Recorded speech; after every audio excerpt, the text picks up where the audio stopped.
25 pesos lang, makakapag-beach ka na. Grabe, sobrang ganda at sulit talaga ang aura mo dito. Located nga pala to guys dito sa Morong, sa Bataan. So from Orani, nag-drive kami papunta dito. Tingnan nyo naman guys, ito yung sasakyan namin, diba? Tapos halos tapat niya lang yung beach. So what are you waiting for? Punta na kayo dito guys, hanggat summer. Kailan ka pa aura kapag uugod-ugod ka na? Uy, grabe, talagang hindi namin nakalain na ang ganda-ganda nitong lugar na to tapos halos libre na. Huwag na nating i-gatekeep to kasi ang ganda ng Bataan. Tapos sasabihin nyo naman, ate, delete mo na tong video mo, blah, blah, blah. Huwag na, please, okay? Let us enjoy this moment.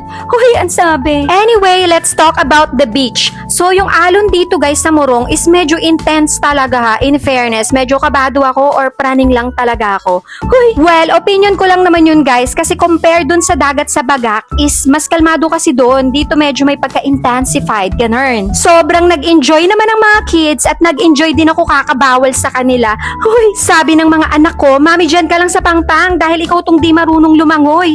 Ako patuloy na pagsabihan. Anyway, super refreshing talaga at super relaxing talaga ng place na to. Kung gusto mong magtanggal ng stress or kung gusto mong dagdagan ng stress mo, it's all up to you. Hoy, so I'll see you guys in part 2. Bye!